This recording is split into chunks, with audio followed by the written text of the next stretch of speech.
आज की वीडियो है हमारी use of S E S या आई एस के ऊपर। एक बात तो ये गांठ मान ली कि एस ई एस या आई एस वर्ब के साथ में लगते हैं।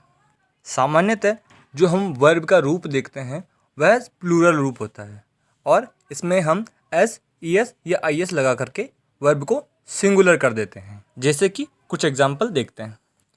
प्ले, क्राई, टीच, ये तीनों वर्ब प्लूरल रूप में हैं। इन्हें सिंगुलर करने के लिए हमें एस ई एस या आई एस लगाना पड़ेगा। तो चलो अब शुरुआत करते हैं use of S E S या आई एस के ऊपर। एस ई एस या आई एस लगाने के लिए पहली कंडीशन तो ये है कि हमारा जो वाक्य है वह प्रेजेंट इंडेफिनिट का वाक्य होना चाहिए। और इसमें दूसरी कंडीशन ये होती है कि जो हमारा वाक्य में सब्जेक्ट है वह सिंगुलर सब्जेक्ट होना चाहिए। सिंगुलर सब्जेक्ट यानी कि ही, शी, इट या फिर सिंगुलर नाउन। यहाँ पर सिंगुलर नाउन किसी व्यक्ति, वस्तु या स्थान का बोध कराएगा और जो कि वाक्य में हमारे काम को कर रहा होगा, या फिर जिस व्यक्ति, वस्तु या स्थान द्वारा वाक्य में काम किया जा रहा होगा। जैसे कि रमेश, टीचर, चाइल्ड एंड बस। चलो अब कुछ एग्जाम्पल्स देखते हैं। रमेश खाना खाता है, टीचर अच्छा पढ़ाते हैं, बच्चा बहुत रोता है, बस आगरा जाती है। ये सारे वाक्य प्रेजेंट इंडेफिनिट के वाक्य हैं और इनमें सब्जेक्ट सिंगुलर सब्जेक्ट है, यानी कि एक वचन सब्जेक्ट। तो यहाँ पर वर्ब के साथ एस ई एस या आई एस लगेगा। अब हम यूज़ ऑफ ई एस देखेंगे।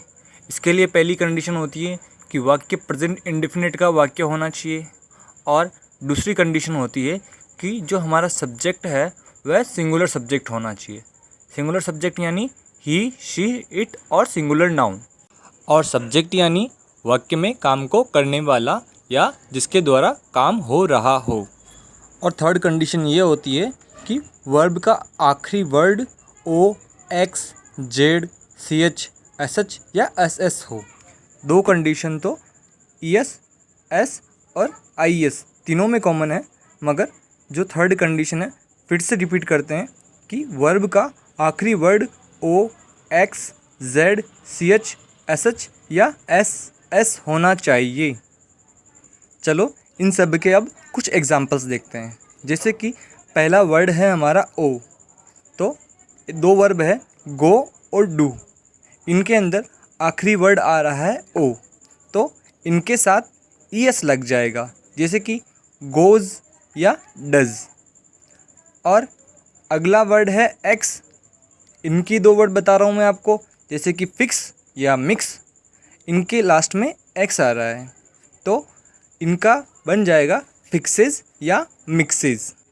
अगेन ये तीसरा वर्ड है हमारा जेड। इसकी एक वर्ब है बज़। इसमें वर्ब का आखिरी शब्द जेड आ रहा है, तो इसमें ई एस लग करके ये बन जाएगा बजेज़। चौथा वर्ड आ रहा है हमारा सी एच। जैसे कि इनमें मैं कुछ वर्ब बताता हूँ, जैसे कि टीच, रीच या सर्च। इन तीनों वर्ब के आखिरी का शब्द सी एच आ रहा है, तो वहाँ पर ई एस लग जाएगा, जैसे कि टीचेज, रीचेज और सर्चेज हो जाएगा। अगला शब्द है एस एस, जैसे कि पास, क्रॉस और ब्लेस। इन तीनों वर्ब के अंदर वर्ब का आखिरी शब्द एस एस आ रहा है, तो इसके साथ ई एस लग जाएगा, जैसे कि पासेज, क्रॉसेज और ब्लेसेज। और आखिरी शब्द है एस एच, जैसे कि वाश, विश और फिनिश। इन तीनों वर्ब के अंदर वर्ब का आखिरी वर्ड एस एच आ रहा है, तो इनके साथ ई एस लग जाएगा, बन जाएगी वर्ब वॉशेज, विशेज और फिनिशेज। इस तरह हमने देखा कि ई एस प्रेजेंट इंडेफिनिट के वाक्यों में लगता है और सब्जेक्ट जहाँ सिंगुलर सब्जेक्ट होना चाहिए और वर्ब का आखिरी word O, X, Z, C H, S H या एस एस होना चाहिए। अब हम use of I E S देखेंगे। इसमें भी तीन कंडीशन होती है। पहली कंडीशन वाक्य प्रेजेंट इंडेफिनिट का वाक्य होना चाहिए।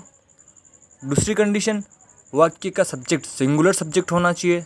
सिंगुलर सब्जेक्ट यानी ही, शी, इट और सिंगुलर नाउन। और तीसरी कंडीशन ये कि वर्ब का आखिरी वर्ड वाई हो और उससे पहले कोई कॉन्सोनेंट आता हो। तो हम वाई को हटा करके आई एस लगा देंगे। अब ये कॉन्सोनेंट क्या होता है इसे समझें। जैसे कि हिंदी में स्वर और व्यंजन होते हैं, वैसे ही इंग्लिश में वोवल्स और कॉन्सोनेंट होते हैं। वोवल्स होते हैं हमारे ए, ई, आई, ओ, यू, यानी वोवल्स नहीं आने चाहिए वाई के जस्ट पहले, और बचा हुए सारे अल्फ़ाबेट्स हमारे कॉन्सोनेंट होते हैं यानी कि व्यंजन। जैसे कि ए हमारा वोवल्स हो गया, उसके बाद बी कॉन्सोनेंट है, सी कॉन्सोनेंट है, डी कॉन्सोनेंट है, ई फिर से वोवल हो गया, एफ कॉन्सोनेंट है, जी कॉन्सोनेंट है, एच कॉन्सोनेंट है, आई फिर से वोवल हो गया, जे, के, एल, एम, एन ये फिर से कॉन्सोनेंट है, और ओ वोवल्स हो गया, P, Q, R, S, T, U फिर से वोवल्स हो गया, और टी तक कॉन्सोनेंट है।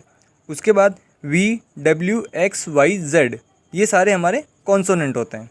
तो हमने क्या देखा कि वाक्य हमारा प्रेजेंट इंडेफिनिट का वाक्य होना चाहिए, वाक्य का सब्जेक्ट सिंगुलर सब्जेक्ट होना चाहिए जैसे कि ही, शी, इट और सिंगुलर नाउन, और वाक्य में वर्ब का आखिरी शब्द वाई हो और उससे पहले कॉन्सोनेंट आना चाहिए यानी कि ए, ई, आई, ओ, यू ये नहीं आने चाहिए।